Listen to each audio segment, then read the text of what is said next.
ఓం నమ శివాయ. అందరికీ నమస్కారం. ఈరోజు ఈ వీడియోలో మనం శ్రీ అర్ధనారీశ్వర స్తోత్రాన్ని, ఈ స్తోత్రం యొక్క అర్థాన్ని, ఈ స్తోత్రాన్ని పఠించడం ద్వారా పొందే ప్రతిఫలాన్ని తెలుసుకుందాం. ముందుగా స్తోత్రాన్ని చూద్దాం. చాంపేయ గౌరార్ధ శరీరకాయై కర్పూర గౌరార్ధ శరీరకాయ ధమ్మిల్లకాయై చ జటాధరాయ నమః శివాయై చ నమః శివాయ. అనగా ఒకవైపు సంపెంగ పువ్వు వలె ఎర్రనైన శరీరం కలిగి కొప్పు ధరించిన అమ్మవారు, మరోవైపు కర్పూరం వలె తెల్లనైన అర్ధ శరీరం కలిగి జటాజూటాన్ని ధరించిన స్వామివారికి నమస్కరిస్తున్నాను. కస్తూరికా కుంకుమ చర్చితాయై చితారజః పుంజ విచర్చితాయ కృతస్మరాయై వికృతస్మరాయ నమః శివాయై చ నమః శివాయ. ఒకవైపు చితాభస్మాన్ని ధరించిన స్వామివారు మన్మధుని సంహరించితే, మరోవైపు కస్తూరిని ఫాలభాగమున నుదుట కుంకుమన ధరించిన అమ్మవారు అదే మన్మధుని బ్రతికించారు. వారికి నమస్కరిస్తున్నాను. జణత్కృణత్కంకణ నూపురాయై పాదాబ్జరాజత్పణి నూపురాయ హేమాంగదాయై భుజగాంగదాయ నమః శివాయై చ నమః శివాయ.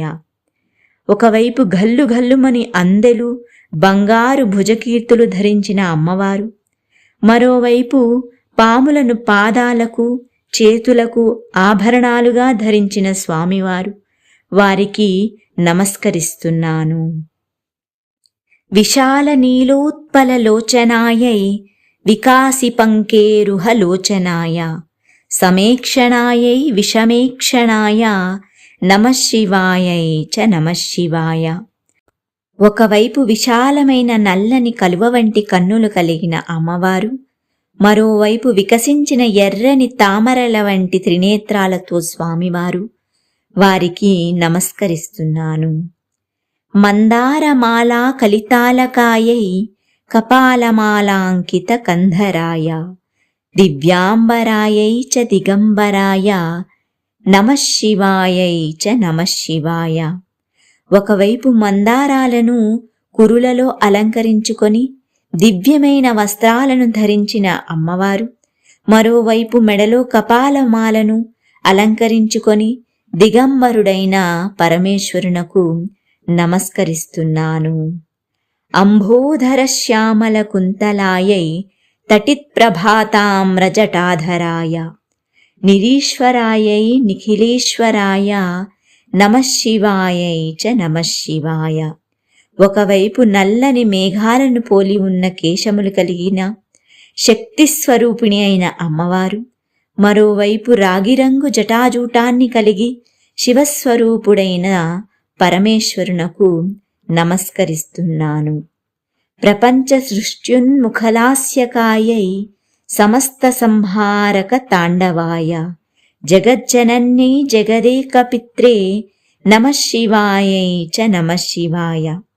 ఒకవైపు సృష్టి ప్రారంభ సమయంలో నాట్యం చేసే జగన్మాత అయిన అమ్మవారు, మరోవైపు సృష్టి సంహార సమయంలో తాండవం చేసే పరమేశ్వరునకు నమస్కరిస్తున్నాను.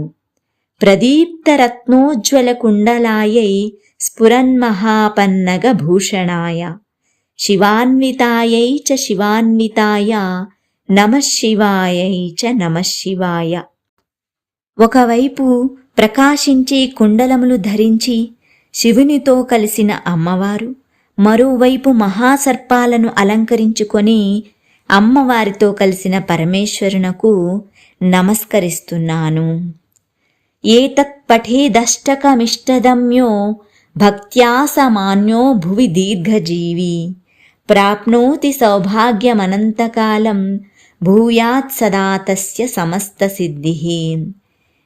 ఈ స్తోత్రాన్ని ప్రతినిత్యం శ్రద్ధానిష్టలతో పఠించడం ద్వారా భార్యాభర్తల మధ్య అన్యోన్యత పెరుగుతుంది.